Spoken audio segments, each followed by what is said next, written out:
अयांशाप एकांशी अयांश के सीने से चिपकी हुई, लेकिन अपने आंखों से लगातार आंसुओं को बहते हुए इतना ही कह सकी थी कि तभी अयांश ने उसे खुद से अलग किया और उसके गालों को अपने हथेली में भर लिया। एकांशी की बंद पलकों पर मोती की तरह चमकते आंसुओं की चंद बूंदें अयांश के दिल में किसी पुराने जख्म को कुरेदने लगी, जिस पर उसने उसके गालों को अंगूठे से सहलाना शुरू किया और अपनी आवाज की वेदना को कम करते हुए बोला, आंसू बहती हुई लड़कियों से नफरत होती है मुझे, लेकिन जब तुम्हारे आंसू देखता हूँ तब मैं तुम्हें बस गले लगाना चाहता हूँ, किस करना चाहता हूँ और तुम्हें आराम देना चाहता हूँ। अपनी बात को खत्म करते हुए आयांश ने एकांशी के चेहरे पर छाई उदासी को बारीकी से देखना शुरू किया। उसके चेहरे पर दिखती रेखाएं नर्म होने लगी थी, आंसुओं का भाव भी कुछ हद तक कम हो गया था। फिर भी एकांशी का मन कोई नई तरह की कमी को महसूस कर रहा था। अंदर ही अंदर वह आयांश के छुवन से दूर हो जाना चाहती थी।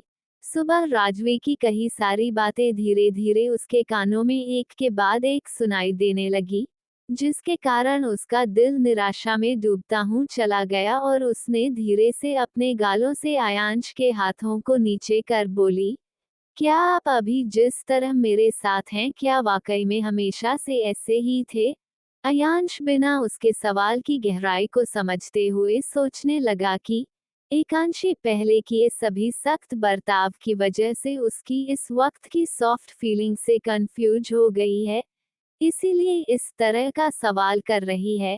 हालांकि उसने उसके बाद अपने मुंह पर मौन धारण कर लिया, कहीं ना कहीं वह भी एकांशी के साथ किए अपने बर्ताव से काफी गिलानी में रहता था, और आज अचानक उसके इस सवाल से वह असहज हो गया। अपनी नजरों को एकांशी से चुराते हुए वह खड़ा हुआ और एकांशी की तरफ अपना हाथ बढ़ाकर बोला, चलो हम चलते हैं। इससे पहले कि वह दोनों हमें ढूंढते हुए यहाँ आ जाए, मैं आपसे जवाब की उम्मीद भी कैसे कर सकती हूँ? एकांशी ने कहते हुए अपने होठों पर एक साधारण मुस्कान कायम की और आयांश के आगे बढ़ गई, हाथ पर नजर रखे हुए बिना उसकी हथेली में अपने हाथ न दिए उठकर खड़ी हो गई। कब से बस चल ही तो रही हूँ, अब लगता है हिम्मत ही नहीं बची। इतना कहने के बाद एकांशी ने अपने आस्तीन से गले पर गिरे आंसुओं को पोंछ लिया, उसके बाद मुड़कर बिल्कुल सीधे लेकिन बेजान सी आगे बढ़ गई। वही आयांश खामोश एक जगह पर खड़ा उसे खुद से दूर जाते हुए देख रहा था। एकांशी का इतना अजीब रवैया उसने शादी के बाद से लेकर आज तक कभी भी नहीं देखा।